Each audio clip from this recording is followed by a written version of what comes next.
योगः कर्मसु कौशलम।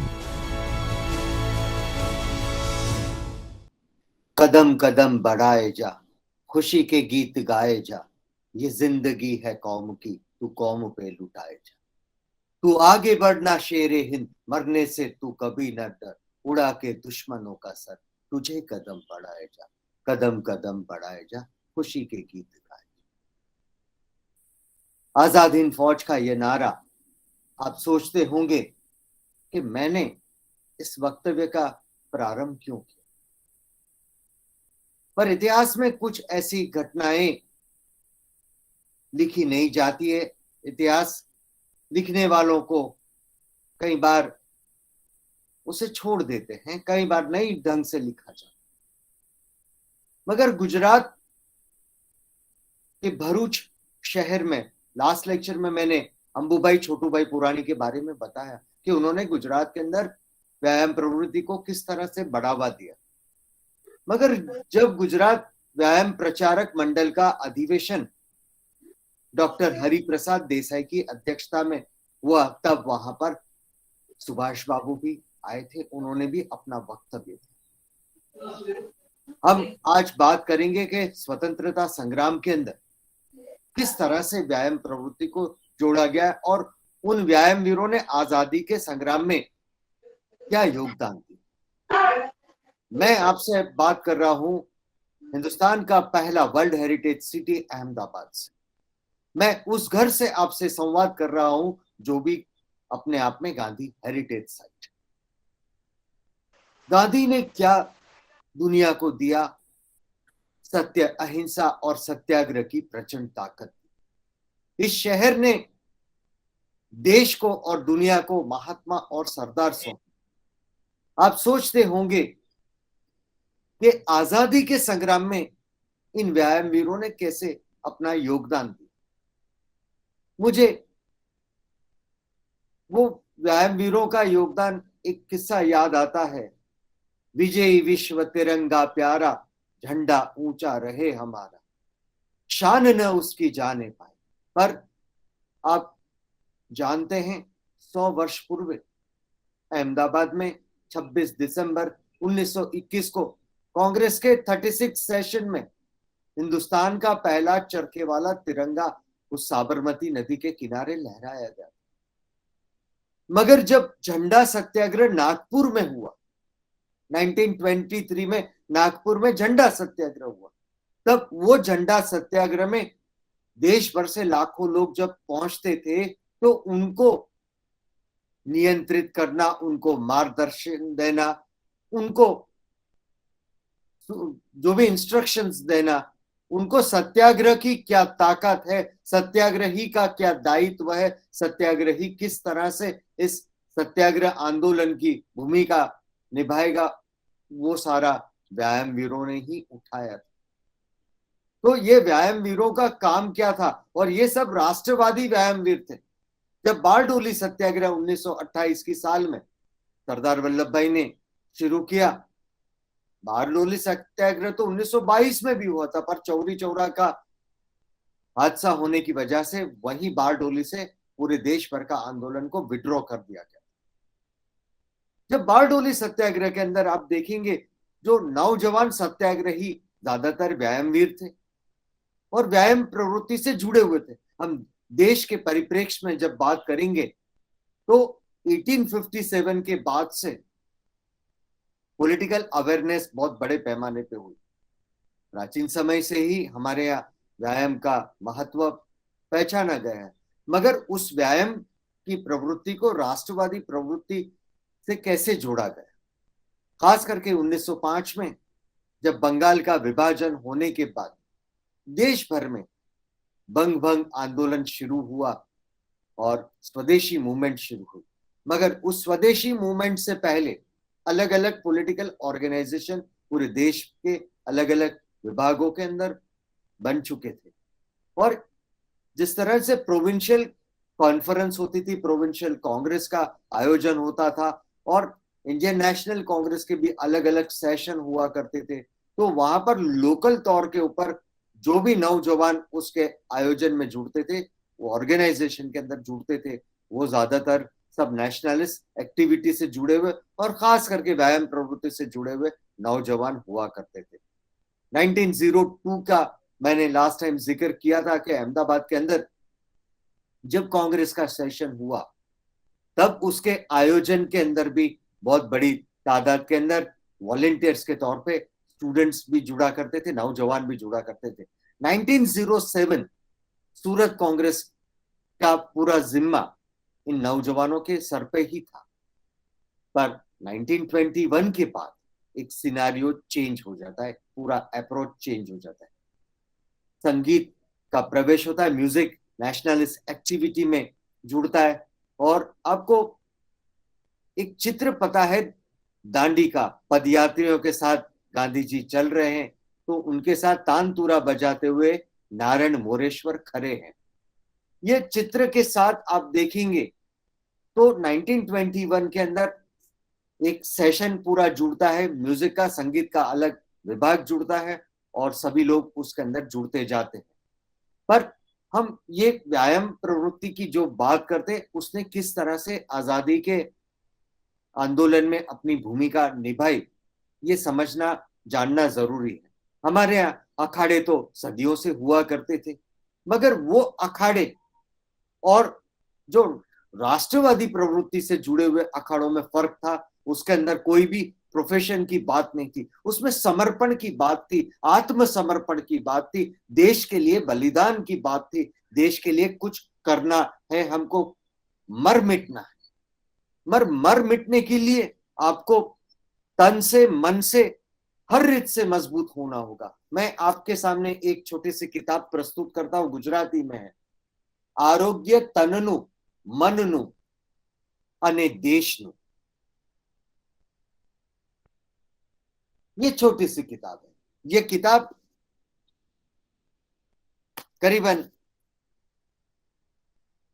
300 पन्ने का ये ग्रंथ है, पर इस ग्रंथ को आप जब जानेंगे, समझेंगे तो पता चलेगा व्यायाम वीरों का क्या योगदान रहा था।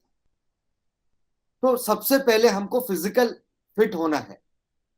आप सब लोग फिजिकल एजुकेशन से जुड़े हैं, मगर फिजिकल एजुकेशन की अलग अलग कॉलेज जिनका प्रारंभ, उसकी नींव ये व्यायाम प्रवृत्ति से किस तरह से जुड़ी और ये व्यायाम वीरों ने क्या अपना योगदान दिया।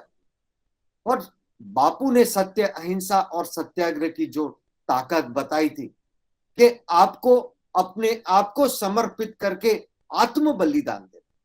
मैं छोटा सा शब्द आपसे दोबारा शेयर करना चाहूंगा, आत्म बलिदान। बलिदान अपने आप को समर्पित करके देना है। हम कितने भी बड़े व्यायामवीर क्यों ना हो, हम कितने भी बड़े मॉब का अगर मुकाबला कर सकते हो, मगर जब हम हमारी जात को समर्पित कर रहे हैं, राष्ट्र के लिए समर्पित कर रहे हैं, हम स्वाधीनता संग्राम के लिए समर्पित कर रहे हैं। आप अलग अलग सत्याग्रह के अंदर देखेंगे तो आपको पता चलेगा कि जितनी भी सत्याग्रही थे अंग्रेजों की लाठी गोली, उनके अत्याचार को सहन कर रहे हैं, फिर भी वो उफ करके सामने कोई मुकाबला नहीं करते। उनका ये जो समर्पण था, आत्म बलिदान की जो बात थी, वो बात उनके व्यायाम की वजह से था। उनका व्यायाम देश के लिए था, उनकी तंदुरुस्ती राष्ट्र के लिए थी। वो कोई मटर गश्ती के लिए पहलवानी नहीं करते थे, वो कोई मटर गश्ती के लिए या कोई आनंद के लिए या कोई व्यवसाय के लिए या कुछ कमाने के लिए वो शो नहीं करते थे। आज जो कुछ भी प्रोफेशनल जिम्नेशियम होते, वो जमाने के जिम्नेशियम जो भी अखाड़े होते थे, उसके पीछे का कोई मकसद नहीं होता। लोकमान्य बाल गंगाधर तिलक ने जिस तरह से सार्वजनिक गणेश उत्सव और शिवाजी उत्सव का प्रारंभ किया, इससे पहले तो सदियों से मनाया जाता था, मगर उसका स्वरूप क्या था। जैसे बंग भंग के आंदोलन के बाद पूरे देश के अंदर एक चेतना का संचार हुआ, देश के अंदर एक लहर आ गई और पूरी देश के अलग अलग विभागों के अंदर बहुत बड़े पैमाने पे आंदोलन होने लगे।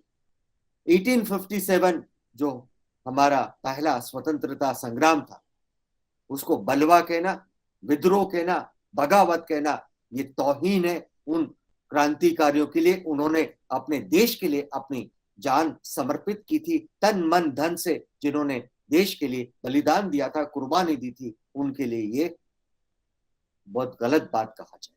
इंडियन वॉर ऑफ इंडिपेंडेंस जब वीर सावरकर ने जब कहा, ये भारत का पहला स्वाधीनता संग्राम था, मगर वो स्वाधीनता संग्राम के अंदर भी जिन्होंने अपनों ने अपनी जान की कुर्बानी दी, वो कुर्बानी 1905 के आंदोलन के बाद बड़े पैमाने पे लोग अपने हक अधिकार के लिए जागृत हुए। मगर ये जो व्यायाम वीर थे, उन्होंने अपने आप को समर्पित किया राष्ट्र के लिए। हमारा जीवन राष्ट्र के लिए समर्पित है। हमको अगर राष्ट्रीय आंदोलन के अलग अलग पहलू में जुड़ना है, अगर पिकेटिंग की बात है, शराब के अड्डों के ऊपर पिकेटिंग होता है, तो वो पिकेटिंग के अंदर आपको बैठ जाना है। बड़े पैमाने पे ये पिकेटिंग धरने प्रदर्शन होते थे, उन पे घोड़े तोड़ाए जाते थे, उन पे अत्याचार किए जाते थे, मगर सामने कोई मुकाबला नहीं करता था।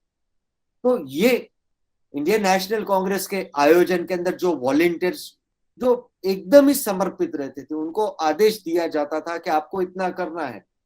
जब उनको दूसरा आदेश नहीं मिले तब तक वो प्लेस भी नहीं छोड़ते। अहमदाबाद में 1921 में जब कांग्रेस का सेशन हुआ, तो यहां पर खादी नगर बनाया गया था, खादी का नगर। जिस तरह से बापू ने सूत के धागे से पूरे देश को जोड़ा था, तो ये खादी नगर से पहले 1907 के अंदर सूरत में जब कांग्रेस का सेशन हुआ था, हम देखते हैं मॉडरेट और एक्सट्रीमिस्ट के बीच में जो युद्ध हुआ था, शब्दों की लड़ाई हुई थी, आमने सामने शब्दों की लड़ाई, और उसके साथ हाथों की भी हाथापाई हुई थी। तब वहां पर वॉलेंटियर ज्यादातर मसलमैन के तौर पे, आज बाउंसर वगैरह ला के रख दिए जाते हैं, ऐसा नहीं होता था। ये समर्पित सिपाही होते थे जो अहिंसक आंदोलन से जुड़े हुए होते थे। वो लोग वॉलेंटियर के तौर पे बंदोबस्त में लगते थे। आप अलग अलग सारी चीजें देखेंगे, तस्वीरें देखेंगे, पिक्चोरियल हिस्ट्री देखेंगे फ्रीडम मूवमेंट का, तो आपको देखने को मिलेगा किस तरह से आजादी के संग्राम में लोग जुटते थे और किस तरह से वो लोग मदद करते थे।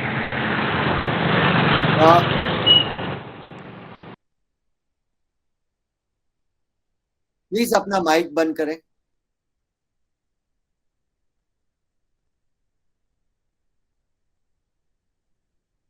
1915 में जब गांधी जी का प्रत्यागमन हुआ, उसके बाद कैसे चेंज हुआ, पूरा हिंदुस्तान का आजादी का संग्राम चेंज हो गया। बंगाल के विभाजन के बाद जो चेतना की लहर आई थी, वो लहर बहुत लंबी नहीं चल पाई, मगर 1915 में गांधी जी के आने के बाद, गांधी जी 1915 में आए, करीबन 38,000 किलोमीटर उन्होंने ट्रैवल किया, पूरे देश में घूमे। गांधी जी की आत्मकथा एक ऐसा सोर्स है जो हमको जितनी बार भी पढ़ेंगे, एक नई रोशनी उसमें से प्रदान होती है, एक नई रोशनी मिलती है, एक नया रास्ता मिलता है। एक्सपेरिमेंट विथ ट्रूथ, सत्य के प्रयोग बापू ने कैसे किए थे। मगर गांधी जी, हम मानते हैं कि गांधी जी की हाइट थी, गांधी जी की हाइट 5 फुट और 5 इंच थी। अलग अलग मुख्तलिफ जेल के रिकॉर्ड में हमको देखने को मिलता है कि गांधी जी की हाइट इतनी ही थी। मगर गांधी जी इतनी स्पीड में चलते हैं कि दांडी मार्च के दौरान जिस तरह से वे चलते हैं, हम वीडियोस हम वो जमाने के देखेंगे तो हमको ऐसा लगेगा कि गांधी जी के साथ जितने भी लोग हैं, वो लोग लिटरली दौड़ते हुए ऐसे लगेंगे। गांधी जी रोजाना सत्याग्रह आश्रम कोचरब से अभी एग्जिस्टिंग जो साबरमती का आश्रम है, वहां तक करीबन 5 माइल जाते थे और वापस आते थे। रोजाना वे वॉकिंग को महत्व देते थे। और गांधी जी आत्मकथा में लिखते हैं, इस वजह से मुझे व्यायाम न करने का कोई अफसोस नहीं है। सरदार वल्लभ भाई पटेल वो तो व्यायाम नहीं करते थे, इसी वजह से वो ज्यादातर उनका जो पिछला जीवन है वो व्याधियों से व्यथित ग्रथित रहते थे। इस वजह से डॉक्टर हरिप्रसाद देसाई इस किताब में लिखते हैं कि हमारा जीवन हमारा नहीं है, राष्ट्र का है, समाज का है, देश का है। हमारा जीवन पूरे समाज के लिए हमको समर्पित करना होगा और उसके लिए हमें तंदुरुस्त रहना होगा। तो ये जो अखाड़े हुआ करते थे, पूरे देश भर में अखाड़े हुआ करते थे। आप जितने भी क्रांतिकारियों की जिंदगी देखेंगे तो उनकी जिंदगी में व्यायाम का महत्व देखने को मिलेगा। जितने भी सत्याग्रहियों की जिंदगी देखेंगे, जिन्होंने अपना आत्म बलिदान दिया है, वो आत्म बलिदान कब दे सकेंगे? नहीं तो टॉर्चर से कई लोग सरेंडर भी हो जाते थे। अंग्रेजों के सामने वो पूरी जो मूवमेंट है उसका कच्चा चिट्टा खोल देते थे। मगर जो लोग रोजाना व्यायाम प्रवृत्ति से जुड़े थे, अखाड़ों में जाते थे, अलग अलग व्यायामशालाओं में जाते थे, वो लोग पे कितना भी अत्याचार किया जाए, उनके ऊपर कितना भी जुल्म सितम किया जाए, मगर वे कभी उफ करके भी आवाज नहीं करते। तो ये चीज सबसे महत्वपूर्ण है। और इसके साथ साथ मैं आपको अलग अलग जो पहलू बताए गए थे कि इनका डिफरेंस क्या था। आजादी के जो संग्राम के जितने भी व्यायामशालाएं थी, उसके पीछे मकसद क्या था? कमाने का मकसद था? नहीं। इससे पहले की व्यायामशालाओं के अंदर उस्तादों का बहुत महत्व हुआ करता था। वो उस्ताद और राष्ट्रवादी व्यायामशाला के उस्ताद में फर्क ये था कि ये उस्ताद अपने शिष्यों को देश के लिए समर्पित होने के लिए तैयार करते थे। जो प्रोफेशनल उस्ताद थे वो अंग कसरत के प्रयोग करते थे, कुश्ती लड़वाते थे या अपना बॉडी बिल्डिंग करके एक नुमाइश का काम ज्यादा करते थे। उनका मकसद अपनी आजीविका चलाना हुआ करता था। यहाँ पर ये राष्ट्रवादी व्यायामशाला के जो भी गुरुजन हुआ करते थे, वो प्राचीन परंपरा जो हमारी भारतीय परंपरा है, उसको परंपरा को जीवंत रखते हुए अपने ज्ञान को नई पीढ़ियों तक पहुंचाने का काम करते थे। उनका कोई भी मकसद कमाने का कभी भी नहीं होता था। हम देखेंगे पूरे देश भर में जो प्राचीन खेल हुआ करते थे, वो जो हमारी भारतीय संस्कृति की जो परंपरागत जो खेल हुआ थे, अंग कसरत के जो प्रयोग होते थे, वो परंपरा न टूटे और वो परंपरा को आगे बढ़ाया जाए, ये काम इन राष्ट्रवादी व्यायामशालाओं में हुआ करता था। और उसका असर ये हुआ कि जो हमारी प्राचीन परंपरा की जो गेम्स हुआ करती थी या जो अंग कसरत के जो साधन हम इस्तेमाल किया करते थे, उनको पुनर्जीवन मिला। क्योंकि ब्रिटिशर्स का हमेशा ये रोल रहता था कि वे तो जितना भी नुकसान कर सके वो करते थे। तो हम सोचेंगे सुभाष बाबू ने क्या संदेश दिया होगा। आजाद हिंद फौज के अंदर जितने भी सिपाही थे, तो कहीं तो ट्रेनिंग बिना के भी थे, समर्पित अलग अलग एरिया में से, हिंदुस्तान भर में से लोग गए थे देश की आजादी के संग्राम में जुड़ने के लिए, अपना आत्म बलिदान देने के लिए वो लोग गए थे। उनका मकसद सिर्फ इतना ही था, हम देश को आजाद करेंगे, तुम मुझे खून दो, मैं तुम्हें आजादी दूंगा। खून या ब्लड डोनेट की बात नहीं, राष्ट्र के लिए तन मन धन से समर्पण की एक भावना अपने में पैदा होनी चाहिए। अलग अलग पीरियड के अंदर जो मूवमेंट हुई, जैसे असहयोग आंदोलन की अगर हम बात करते हैं, तो असहयोग आंदोलन के अंदर विदेशी वस्त्रों का बहिष्कार किया जाता था। धरने प्रदर्शन हुआ करते थे। पिकेटिंग का जो काम होता था उसमें बहन बहुत बड़ी तादाद में हमारी बहनें जुड़ती थी, मगर साथ में बहुत बड़ी तादाद में नौजवान और खास करके विद्यार्थी लोग जुड़ते थे। 1 दिन, 2 दिन, 3 दिन, 4 दिन, कई दिनों तक ये धरना प्रदर्शन चला करता था। पर उनका व्हील पावर, मनोबल इतना स्ट्रांग होता था। वह मनोबल स्ट्रांग क्यों हुआ? क्योंकि उनके अंदर एक भावना यह होती थी कि हमको सत्य के लिए समर्पित होना है, हमको सत्य का पालन करना है, हमको अनुशासन का पालन करना है, हम अपने आप को राष्ट्र के लिए कुर्बान कर देंगे, कितनी भी हमारे पे विपत्ति आए, पर हम उफ करके भी नहीं बोलेंगे। हम हमारे जो कोई भी राज हैं आजादी के संग्राम में, हमें क्या करना है, आगे हमारी क्या कार्य योजना है, कितने भी अत्याचार होंगे, अत्याचार सहन करेंगे, तो हम बताएंगे नहीं। तो ये मनोबल बढ़ाने के लिए, ये दृढ़ मनोबल के लिए उनकी भी परीक्षा होती थी। कड़े परीक्षण में से उनको पास होना पड़ता था। क्रांतिकारियों का जीवन देखें तो वो लोग भी जंगल में कई दिनों तक भूखे प्यासे भटकते थे, पर ये सारी उनमें उनका मनोबल कैसे दृढ़ हुआ? ये दृढ़ मनोबल होने के पीछे जो उन्होंने साहस यात्राएं की, और ये साहस यात्राएं छोटी छोटी हुआ करती थी, लोकल लेवल पे हुआ करती थी। जैसे मैंने लास्ट टाइम आपके सामने जिक्र करा था, गणेश शंकर विद्यार्थी का और वसंत रज्जब का जिक्र करा था। गणेश शंकर विद्यार्थी कानपुर से जुड़े हुए थे, उन्होंने भी अपना आत्म बलिदान दिया था 1946 में।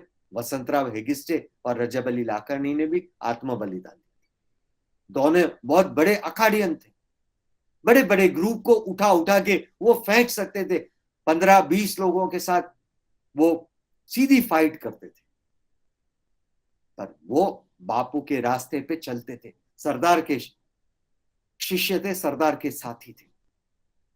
इस वजह से ये क्या हुआ कि उन्होंने जब अपना आत्म बलिदान देना किया, उन्होंने इंसानियत के लिए अपने प्राणों को न्यौछावर करना तय किया, तो वो आगे बढ़ते गए।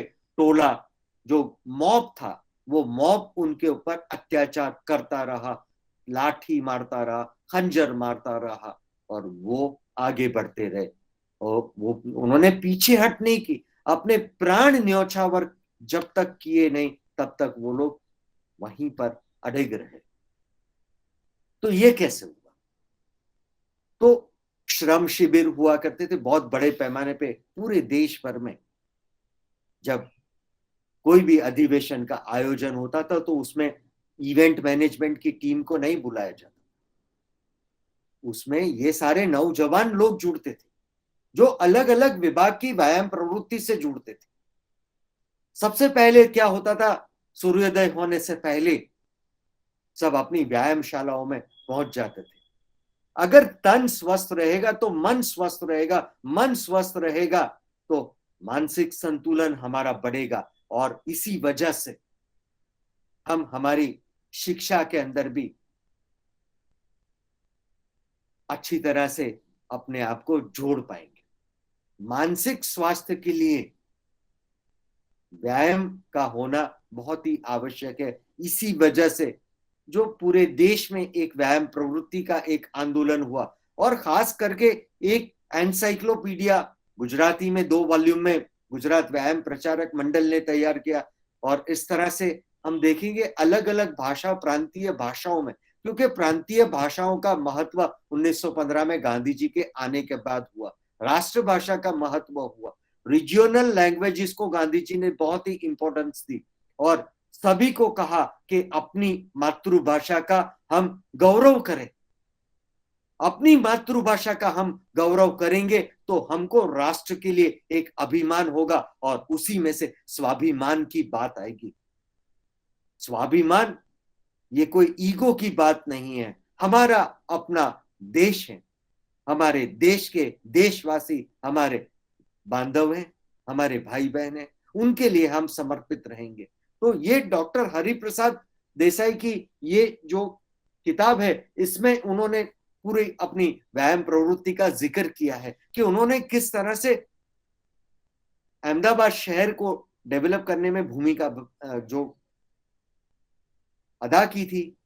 तो खास करके जब सफाई अभियान चला, 222 दिन तक सफाई अभियान चला, बापू ने जो झाड़ू उठाई 1915 की साल में, डॉक्टर हरिप्रसाद से कहते थे कि मैं म्यूनिसिपालिटी में जुड़ना चाहता हूं और म्यूनिसिपालिटी के माध्यम से मैं सफाई अभियान चलाना चाहता हूं। मगर सरदार पटेल 1917 में अहमदाबाद म्यूनिसिपालिटी में जुड़े और उनके 1917 में अहमदाबाद म्यूनिसिपालिटी में जुड़ने के बाद आजादी के संग्राम में म्यूनिसिपालिटियों के जुड़ने से कैसे चेंज आया। और खास करके मैं आपसे एक चीज शेयर करना चाहूंगा, 1919 की साल में सरदार पटेल ने बहनों के लिए म्यूनिसिपालिटी में आरक्षण होना चाहिए, उनके लिए सीट्स होना चाहिए, ये वो रेजोल्यूशन रखा। बॉम्बे की कॉरपोरेशन थी, मुंबई की कॉरपोरेशन थी, उसमें ये रेजोल्यूशन रिजेक्ट हुआ था और अहमदाबाद की म्यूनिसिपालिटी ने यूनानिमसली ये रेजोल्यूशन पास किया था। मगर जब म्यूनिसिपालिटी के माध्यम से व्यायामशाला स्थापित करने का सवाल आया, तब अहमदाबाद ने पहल की थी और अंबुभाई छोटूभाई पुरानी की मदद से व्यायामशाला का आयोजन किया। और फिजिकल एजुकेशन यानी वो रोज वाली यानी वो जो व्यायामशाला में जाके करने वाली वर्जिश नहीं, मगर सुबह में जब स्कूल में बच्चे आते हैं तो 15 से 20 मिनट का सेशन, उनके रिलैक्सेशन का, उनका माइंड फ्रेश हो और हल्की फुल्की वो वर्जिश हो, ये कंपलसरी इंट्रोड्यूस किया गया था। ये इंट्रोड्यूस होने के बाद देश भर की म्यूनिसिपालिटियों ने ये उदाहरण को देखते हुए उन्होंने भी देखा कि नहीं, इससे रिजल्ट पे, बच्चों के आउटपुट पे क्या फर्क आता है।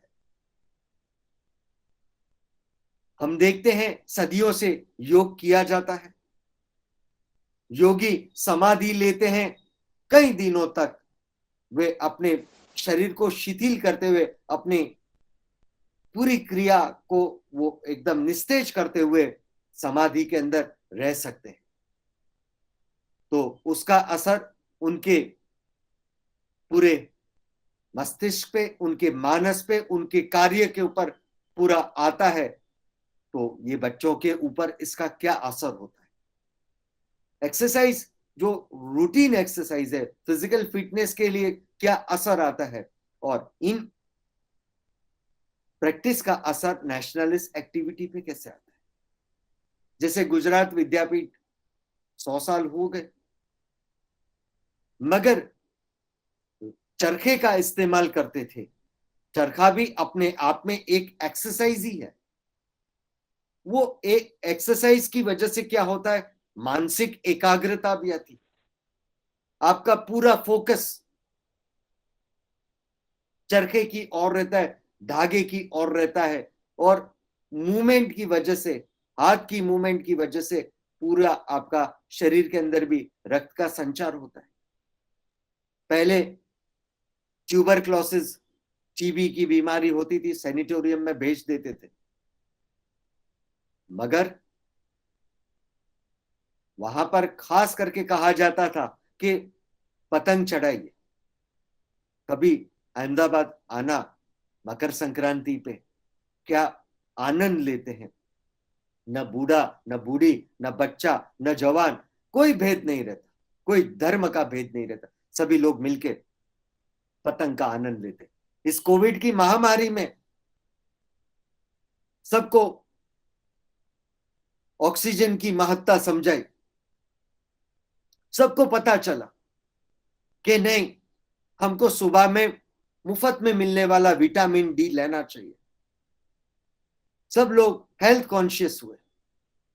मगर आजादी के संग्राम के दौरान ये व्यायाम प्रवृत्ति की वजह से सभी लोग के अंदर एक अवेयरनेस आई कि नहीं, अगर हमको राष्ट्र के लिए समर्पित होना है, राष्ट्र के लिए कुछ करना है, सत्य का पालन करना है, समर्पित होना है, तो इसकी वजह से हमको क्या होगा कि अपने तन को फिट करना पड़ेगा, मन को फिट करना पड़ेगा। अगर हम सच बोलेंगे तो उसके लिए हमारा चारित्र भी मजबूत करना होगा। ये व्यायामशालाओं में जो लोग नियमित जाते थे उनको खास करके अलग अलग वक्ताओं से मिलाया जाता था, उनके वक्तव्य का आयोजन होता था।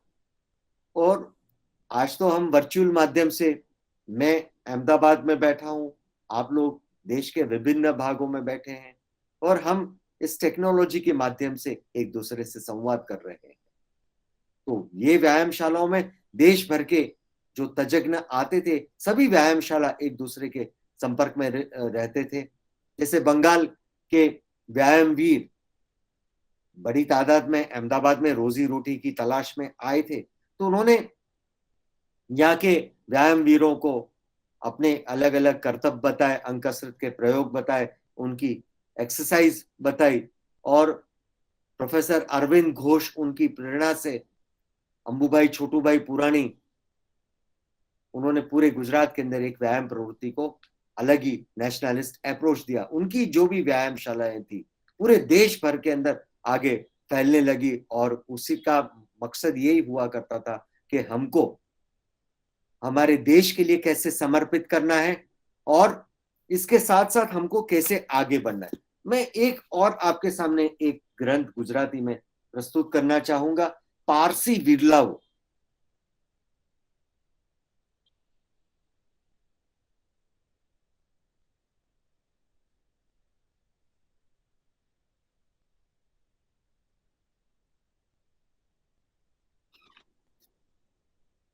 पारसी कम्युनिटी आज इस मुकाम पे है, उनके अस्तित्व के सामने बहुत बड़ा खतरा है। आने वाले दिनों में कैसे पारसी लोग बचेंगे, उसके लिए भी पूरी कौम, पूरी दुनिया बहुत ही चिंतित है। हमारे सम्मानीय प्रधानमंत्री माननीय श्री नरेंद्र भाई मोदी ने इनकी विरासत को जिंदा रखने के लिए, इनकी संस्कृति को जिंदा रखने के लिए एक बजट भी एलोकेट किया गया है। जिस तरह से दूध में शक्कर मिल जाती है, उसी तरह से ईरान से आए हुए पारसी लोग गुजरात के लोगों से किस तरह से जुड़ गए, और पूरे देश भर में पारसी लोग फैले, और इनका जो योगदान रहा है, ये योगदान खास करके व्यायाम प्रवृत्ति में कैसे रहा, ये ग्रंथ में हमको देखने को मिलता है। और उसमें खास करके मुझे पारसी लोग तो हम ऐसे मानते हैं कि बहुत ही नाजुक, दुबले पतले, नजाकत वाले होते हैं, ऐसा नहीं है। बहुत बड़े बड़े व्यायामवीर पारसी हुआ करते थे। गुजरात हाईकोर्ट के सम्माननीय न्यायमूर्ति जस्टिस शेटना साहब भी, जो अभी निवृत्त हो चुके हैं, वो भी बहुत अच्छे बॉक्सर, अच्छे बॉडी बिल्डर के तौर पे जाने जाते हैं। आज भी उनका अपना एक नाम है। मगर ये पारसी जो ये इनकी जो किताब है, इसके अंदर मुझे बहुत सारे बोन सेटर्स, हार्डवेयर, उनकी तस्वीरें मिलती हैं। तो वो अलग अलग व्यायामशालाओं से जुड़े हुए थे, और कई सारे जो नेशनलिस्ट अप्रोच वाले व्यायामवीर थे, पारसी व्यायामवीर, तो वो सारे भी ये राष्ट्रवादी प्रवृत्ति से जुड़े हुए थे। और हम देखेंगे कि इसमें कई सारे शिकारियों के भी जिक्र हैं। कई शिकारियों ने तो 100 टाइगर का शिकार किया है, कईयों ने 150 टाइगर का शिकार किया है, पैंथर का शिकार किया है, भालू वगैरह का शिकार करने वाले तो सारे उसके अंदर है ही, मगर ये जो बोन सेटर थे, तो ये बोन सेटर कैसे बने? वो जमाने में तो एक्सरे उसका इजाद ही नहीं हुआ था, इन्वेंशन ही नहीं हुआ था। तब ये बोन सेटर ज्यादातर पहलवान हुआ करते, वो परंपरागत वैदिक विद्या के भी जानकार थे। तो ये कैसे हुआ? ये बोन सेटर्स हमारे घर के नजदीक में करीबन 90 साल जीने वाले एक हार्डवेट थे, नरहरि प्रसाद हार्डवेट, नरहरि प्रसाद मेहता। उनसे भी मैंने संवाद किया था। तो वो टच करके, स्पर्श करके, वो अंग अगर मानो के डिसलोकेट हुआ है या ब्रेक हो गया है, फ्रैक्चर हुआ है, तो उनका डायग्नोस करीबन 99% सच रहता था। उनको लगता था कि नहीं, इसको एक्सरे की आवश्यकता है, और उनको ये लगता था कि नहीं, इसको ऑर्थोपेडिक सर्जन के पास जाना है, इसके लिए ऑपरेशन आवश्यक रहेगा। तो ये चीज जो हमारी परंपरा, जो सदियों से चली आती परंपरा, जैसे मैंने लाक्षा गुरु का भी जिक्र किया था, और 3D इफेक्ट वाला महाभारत का जो महल था, पानी जहां था वहां जमीन लगती थी, और जहां जमीन थी वहां वास्तविकता में पानी था। तो ये टेक्नोलॉजी, ये पारसी व्यायाम वीरों ने अपनी जिंदा रखी थी, खास करके बोन सेटर। उनके साथ काका कौवा वाला, काका कौवा जो एक बर्ड है, वो उस पे से चला आया। अब वो उनके वहां, उनके घर में तो बाद में कोई काका कौवा था नहीं। तो अलग अलग जो पहलवान हुआ करते थे, वो पहलवानों ने जो बोन सेटर का काम किया, वो भी एक इम्पोर्टेंट है।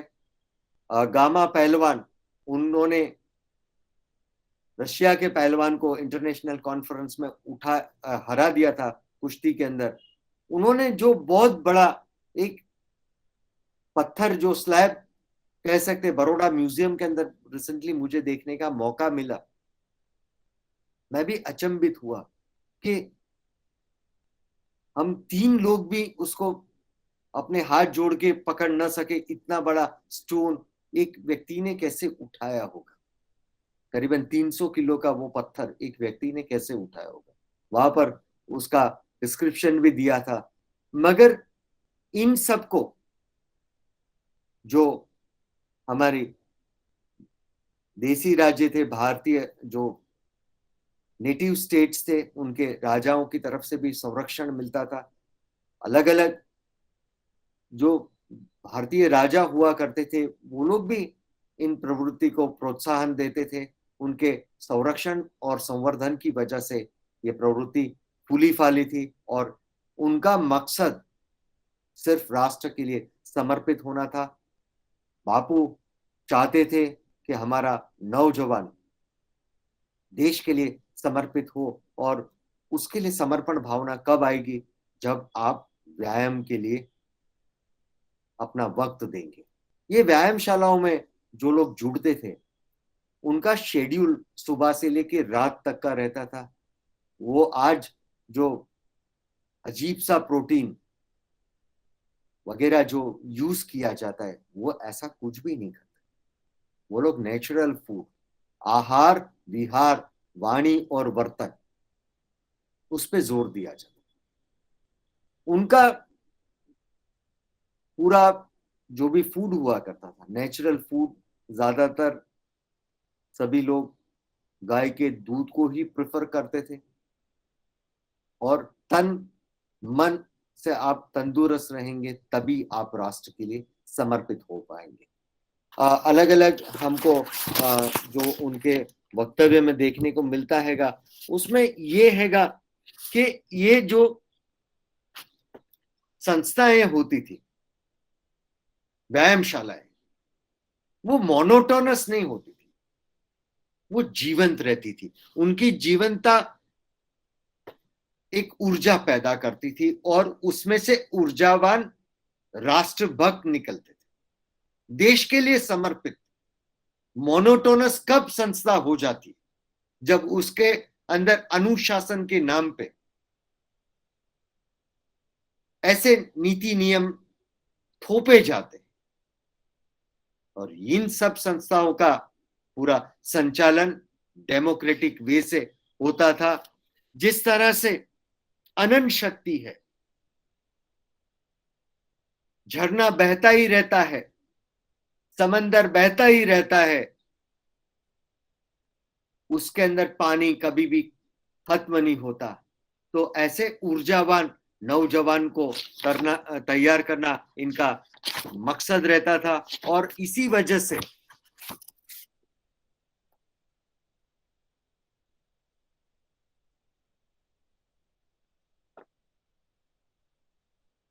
वो अपने लक्ष्य की ओर चलते थे। यहां पर मुझे एक शब्द आपसे शेयर करना है, व्यायाम मंदिर। व्यायाम मंदिर कैसा मंदिर? जहां पर आदर्शवादी विचार सिर्फ विचार नहीं, मगर वो विचारों से एक नव चैतन्य पैदा हो, एक नई दिशा मिले, एक नई ऊर्जा का संचार हो, और उसी के माध्यम से एक नई बेसिक एजुकेशन मिले, और उसके पीछे कोई कमर्शियल हेतु ना हो। उसके साथ साथ में हमारी व्यायामशाला बेहतर, हमारा व्यायाम मंदिर बेहतर, ऐसा नहीं, सबका बेहतर, हम सबका बेहतर। सभी लोग अपने अपने कौशल्य वाले हैं और सबकी अपनी अपनी एक अलग पहचान है। उसके साथ साथ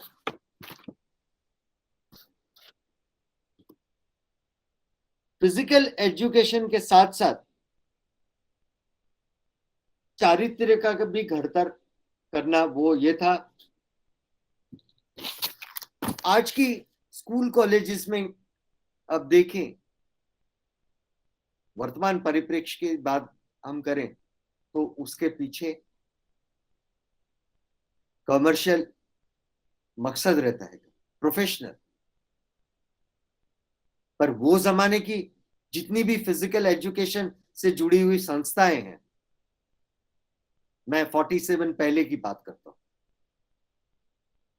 तो उसके पीछे का मकसद, उन शिक्षकों का मकसद ये था, राष्ट्र के लिए समर्पण, नैतिक बुनियादी एजुकेशन, भारतीय संस्कृति का प्रचार प्रसार करना। हमारी संस्कृति क्या है?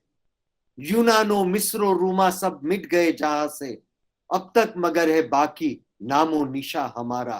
कुछ बात है कि हस्ती मिटती नहीं हमारी, कुछ बात है कि हस्ती मिटती नहीं हमारी, अब तक मगर है दुश्मन दौरे जमा हमारा। सारे जहां से अच्छा हिंदुस्तान हमारा, सारे जहां से अच्छा हिंदुस्तान। मैं यहां अपनी वाणी को विराम दूंगा। मुझे ऐसा लगता है कि हम प्रश्नोत्तरी के माध्यम से टू वे कम्युनिकेशन करें तो ज्यादा बेहतर रहेगा। जय हिंद। और गुजरात व्यायाम प्रचारक मंडल, जैसे मैं आपसे एक सुझाव दूंगा आपको कि गुजरात व्यायाम कोश एक टाइप का एनसाइक्लोपीडिया व्यायाम का बनाया गया था, 2 वॉल्यूम में, बहुत बड़े वॉल्यूम में। मैं आपके सामने यहां पर दिखा नहीं सका, पर अलग अलग रीजियोनल लैंग्वेज में मुझे जानने मिला है कि हर लैंग्वेज में इसी तरह के फिजिकल एजुकेशन के रिलेटेड एनसाइक्लोपीडिया बने थे, और उसके अंदर बहुत बड़ी अलग अलग तस्वीरें हमको देखने को मिलती है। जैसे यहाँ इस ग्रंथ के अंदर जो अलग अलग पहलवानों की तस्वीर देखने को मिलती है, उनके योगदान ये डॉक्यूमेंटेशन किया गया।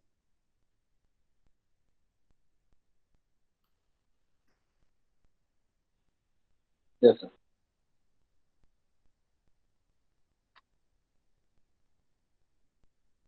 अगर इसका डॉक्यूमेंटेशन नहीं किया होता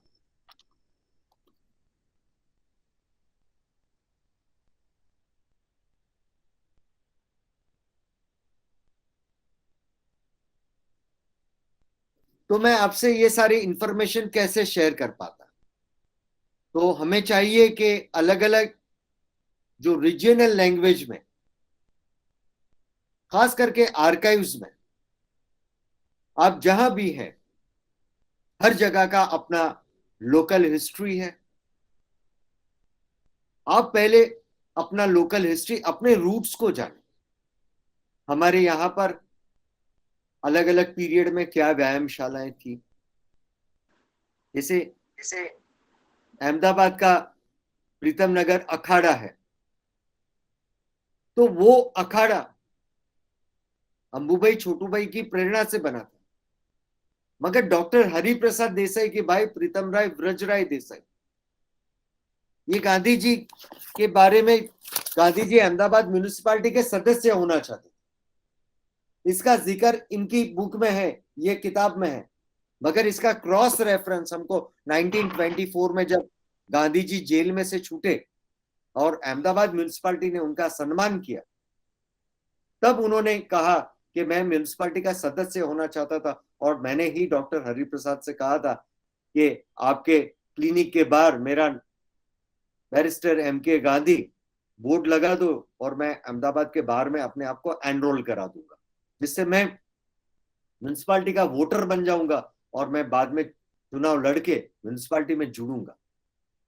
तो एक रेफरेंस हमको मिला और उसका क्रॉस रेफरेंस हमने और भी ढूंढा, और उसमें से हमने एस्टैब्लिश किया कि अगर गांधी जी 1915 में उनका प्रत्यागमन देश में हुआ, उसके बाद उन्होंने अगर म्यूनिसिपालिटी में सरदार की तरह जुड़े होते तो अगर इतिहास पूरा अलग होता। तो 1930 की मैं बात कर दूं, जब दांडी मार्च का आयोजन तय किया गया, तब उस आयोजन के साथ जुड़ी हुई एक टीम थी, उसका नाम था अरुणोदय टीम। ज्यादातर नौजवानों को सरदार ने जोड़ा था, और वो टीम के जो सदस्य थे गुजरात व्यायाम प्रचारक मंडल से सीधे जुड़े हुए। जैसे नडियाद में उसका पहला अधिवेशन हुआ, तो क्या सिर्फ एक ही अधिवेशन हुआ था? मैं ये गुजरात की बात करता हूँ। महाराष्ट्र में वहां के अलग अलग व्यायाम प्रचारक मंडल थे, उनके रिलेटेड बहुत सारी फाइलें आपको आर्काइव्स में मिलेगी। ये व्यायाम प्रवृत्ति से जुड़े जो व्यायामवीर थे, वे सभी सत्याग्रही भी थे।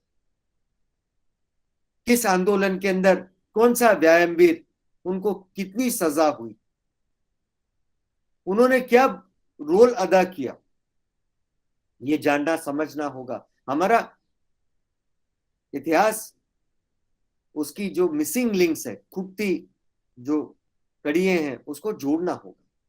तो ये अरुणोदय टीम के सदस्य कई दिनों से पहले अलग अलग जो एरिया का सर्वे करने की काम, रूट जब तय हुआ कि अहमदाबाद से गांधी जी दांडी की ओर प्रस्थान करेंगे, तो दांडी जाएंगे, तो पूरे रूट के जो गांव है वहां पर एक माहौल तैयार करना, लोगों को तैयार करना, आजू बाजू के गांव के लोगों को तैयार करना कि आपको सत्याग्रही के तौर पे क्या भूमिका अदा करनी है, जब बापू आएंगे तो आपको क्या करना है, और सर्वोदय का काम कैसे, ग्रामोत्थान का काम, अस्पृश्यता निवारण का काम, ये बहुत बड़ा काम इन व्यायाम वीरों ने किया था।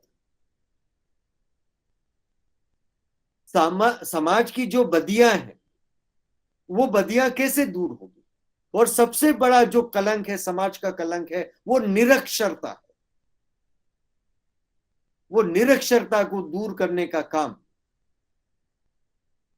सा विद्या विमुक्त, विद्या से मुक्ति मिले, मगर वो मुक्ति कब मिलेगी? जब आप अक्षर ज्ञान लेंगे।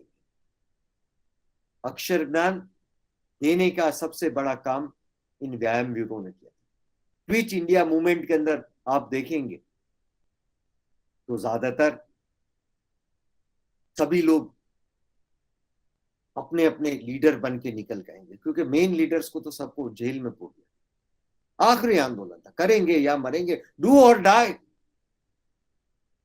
तो उन इस आंदोलन में क्या भूमिका थी, मैं एक खास जिक्र करना चाहूंगा। छोटी सी पत्रिका मेरे घर में से निकली। वो पत्रिका हमको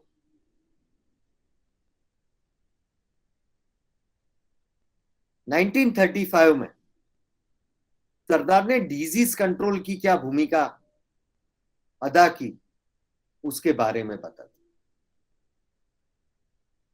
1931 में सरदार वल्लभ भाई पटेल कराची कांग्रेस के प्रेसिडेंट बने, देश के सरदार बन चुके थे। मगर डिजीज कंट्रोल के लिए जब बोरसद, जहां पर उन्होंने 1923 में बोरसद सत्याग्रह किया था, तो वो बोरसद सत्याग्रह में उनके साथी कौन थे? ज्यादातर नौजवान। मगर 1935 में जब वहां पर प्लेग फैला, महामारी फैली,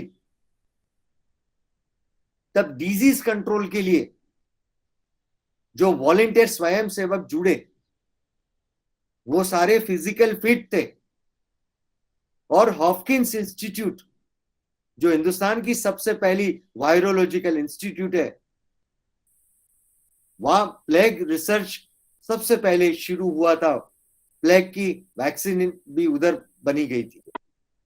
तो वहां डॉक्टर भास्कर मेहता को भेजा गया और वो ट्रेनिंग लेके आए। जितने भी वॉलंटियर्स, करीबन 65 वॉलंटियर्स थे, उनको वैक्सीनेट किया गया, उनको प्लेग का वैक्सीन दिया गया। और उन्होंने, ये नौजवानों ने डिजीज कंट्रोल के लिए अपनी जान को जोखिम में डालते हुए सबसे पहले साफ सफाई का काम किया, क्योंकि माकड़ मच्छर से ये बीमारी फैलती है। प्लेग का मेन सोर्स रहता है रेट, चूहा रहता है, वो गंदगी की वजह से होता है। सबके घरों को डिसइंफेक्ट किया गया, डिसइंफेक्ट मटेरियल बनाया गया। ये सारा काम सरकार को करना चाहिए था, सरकार ने नहीं किया। और सरदार की सरदारी में एक नया डिजीज कंट्रोल का बहुत बड़े पैमाने पे काम किया गया था। यह पूरा किस्सा इतिहास में नहीं लिखा गया, इसका जिक्र बहुत डिटेल में नहीं है। और उसके बाद जब ये महामारी कंट्रोल में हुई, तब सरदार पटेल ने बापू को लिखा, बापू आप पधारें। तो बापू जी हॉपकिंस इंस्टीट्यूट में गए और वहां से आनंद आए। आनंद से आने के बाद वो सीधा डायरेक्ट बोरसद में गए और गांव गांव, जहां पर ये नौजवानों ने सरदार की राहबरी में, सरदार की सरदारी में, सरदार के मार्गदर्शन में जो डिजीज कंट्रोल का काम किया था, उसका निरीक्षण किया। और लोगों को बापू ने कहा कि आप अपने तन की सफाई रखें, अपने मन की सफाई रखें, अपने आंगन की सफाई रखें, पर अपने घर गंदा रखेंगे तो क्या होगा? महामारी आएगी। तो ये सारी चीजें ये आंदोलन के अंदर तो देखने को मिली। डिजीज कंट्रोल में भी सभी लोग नौजवान जुड़े थे, बड़े बुजुर्ग थे, मैं ऐसा नहीं कहूंगा कि नहीं थे, मगर उनका रोल मर्यादित रहता था।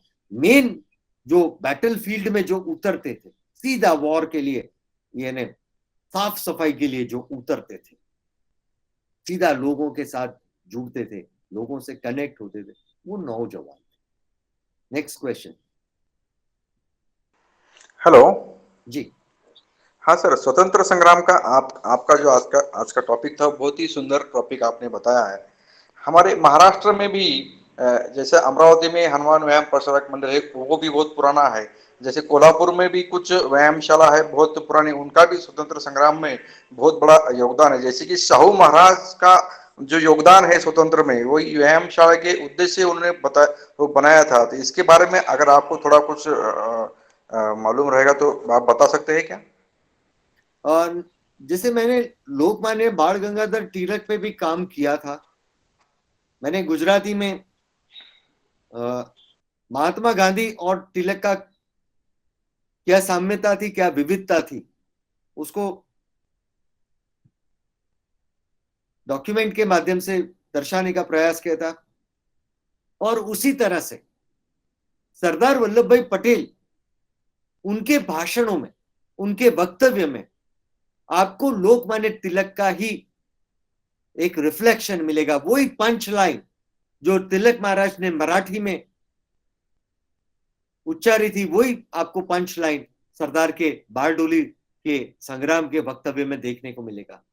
महादेव देसाई ने लिखा था कि अपने यहाँ कई बार महापुरुष पुनर्जन्म लेते हैं, मगर तिलक महाराज का अगर पुनर्जन्म हुआ है तो जैसे बारडोली में सरदार की वाणी के अंदर हमको तिलक महाराज की ही वाणी का पूरा एक वाइब्रेशंस देखने को मिलता है।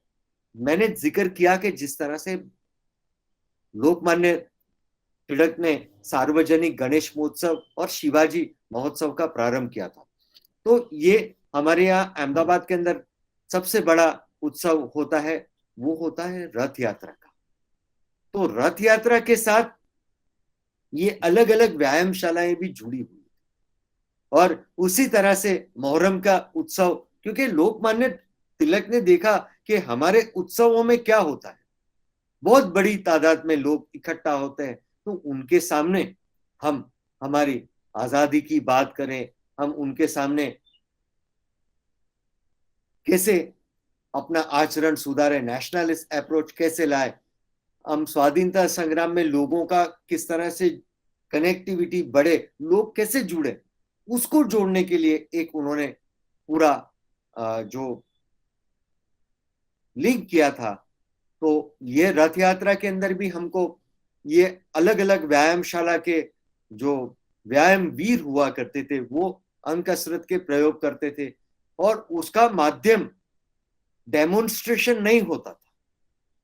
जैसे बॉडी बिल्डिंग में तो डेमोन्स्ट्रेशन होता है, मगर इनकी कसरत, इनकी वर्जिश सिर्फ और सिर्फ राष्ट्र के समर्पण के लिए हुआ करती थी।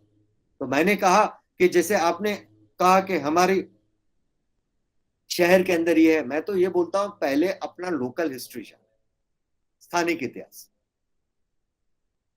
आपका विषय है, तो आप ज्यादा गौर करें कि हमारे घर के आसपास, हमारे विस्तार के अंदर पहले पौराणिक कैसी व्यायामशाला हुआ करती थी, उन वो कौन व्यायाम वीर उससे जुड़े हुए थे, उनका स्वाधीनता आंदोलन में क्या योगदान है, तो हम बहुत सारा नया इतिहास दुनिया के सामने ला पाएंगे।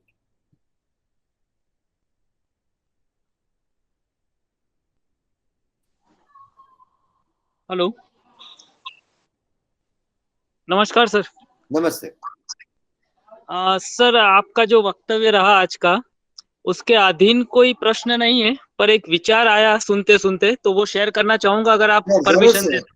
जरूर से, जरूर से। सर, हमारा जो फिजिकल एजुकेशन का इतिहास रहा है, एटलीस्ट हम गुजरात की या भारत की बात करें तो हमने जो जाना है और आज आपके पास से जो हमें नॉलेज मिला है, हम बहुत रीच थे उस इतिहास में, शारीरिक शिक्षण के बारे में। आज के मॉडर्न एरा में जब कॉम्पिटिटिवनेस बढ़ गया है, प्रोफेशनलिज्म बढ़ गया है, और बच्चों में एक रुझान ऐसा हुआ है कि स्पोर्ट्स के प्रति रुचि कम होती दिख रही है। हमें इक्का दुक्का प्लेयर मिल जाते हैं, या हम कहीं से उनको थोड़ा सा टेक्निकल नॉलेज दे के उनको गेमों के प्रति प्रोत्साहित करते हैं। पर क्या ये जो इतिहास में की गई बातें, जैसे एक एग्जाम्पल है साधन व्यायाम, जो हम ट्रेनिंग कॉलेजों में किया करते थे, कुछ समय तक वो स्कूलों में भी एक भाग था बच्चों को सिखाने का, आज वो बंद हो गया है। अगर वो वापिस रिफॉर्म हो तो कुछ न हो तो हम शायद उनके अंदर एक खेलों के प्रति रुचि तो पैदा कर सकते हैं, या हम उनको उनका शारीरिक जो ढांचा है वो सुधार सकते हैं। पर कहीं ना कहीं प्रोफेशनलिज्म की वजह से ये चीजों से दूर होते जा रहे हैं। आपका इस पे क्या विचार, आप क्या बता सकते हैं सर? जैसे ये जितनी भी व्यायामशालाओं का मैंने जिक्र किया, जी उनका मकसद व्यावसायिक नहीं था। जो व्यावसायिक वो उस्तादों की, गुरुओं की जो व्यायामशाला होती थी, उसका मकसद कमाना होता था, एक प्रोफेशन बना के उन्होंने रखा था। ये व्यायामशालाओं का मकसद कोई जगह पे कमाना नहीं था, समर्पण का भाव था। देश के लिए समर्पित होना है तो उसके लिए आपको फिजिकल फिट होना पड़ेगा, आपका मन तभी मक्कम हो पाएगा। इसके साथ साथ जो डॉक्यूमेंटेशन किया गया, जैसे मैं 10 साल पहले एक बजरंग दास बापू से साबरमती के किनारे लाकरोड़ा गांव में मिला था। तब उनकी उम्र 105 साल के करीब थी, मगर 105 साल की उम्र में वो उन्होंने जिस तरह से मगदल फिराया, आज मगदल हम लोग कितने लोग इस्तेमाल करते, और उनका मगदल वो तो एक हाथ से घुमाते थे, मैं 2 हाथ से भी उठा नहीं पाया था। ये एक मुझे किस्सा याद आया कि अगर मैं 2 हाथ से नहीं उठा पाया और वो 105, चलो 105 नहीं तो उनकी 100 तो कम से कम उम्र थी, क्योंकि उनके गांव के जो मुखिया थे उनका तो बर्थ सर्टिफिकेट था, उनने कहा 84 तो मेरा एज है। मैं इनको जब से जानता समझता हुआ, उनको तो मैंने बड़े बुजुर्ग ही देखे हुए, उनका तो ऐसा मानना था कि इनकी उम्र तो ज्यादा होगी और भी ज्यादा हो सकती, मगर 100 साल का बूढ़ा इंसान एक हाथ से कैसे उठा सकते? तो उनका खुराक क्या था, उनका उठना बैठना सोना क्या था, ये सारी चीजें। और लोकल लेवल के ऊपर आप देखें, सबसे पहले तो डॉक्यूमेंटेशन करना होगा। जैसे अलग अलग लैंग्वेजेस के अंदर जो व्यायाम के एनसाइक्लोपीडिया बहुत बड़े पैमाने पे बने, मुझे खुद को भी आज आपसे संवाद से लगा कि नहीं, एक इतिहास के संशोधक होने के नाते मेरा भी काम है, जितना मुझे मटेरियल अगर मिलता जाता है, अलग अलग आपके माध्यम से भी मिलेगा, तो हम उसको इकट्ठा करके एटलीस्ट डिजिटाइज करके एक दूसरे से शेयर करेंगे, तो ये जो पुरानी बात है, वो हमारी जो विरासत है वो साझा हो पाएगी। Thank you sir, thank you so much.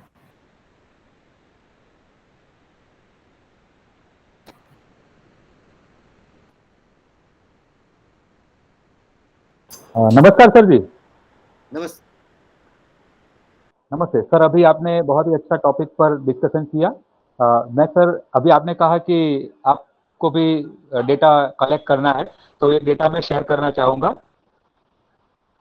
मध्य गुजरात में बोरसद, अभी आपने लेक्चर में बोरसद गांव का जिक्र किया, तो मध्य गुजरात में बोरसद के पास धर्मज करके गांव है, जहां पर सन 1842 में, संवत 1842 में अडास हत्याकांड हुआ था। बोरसद के बाजू में है सर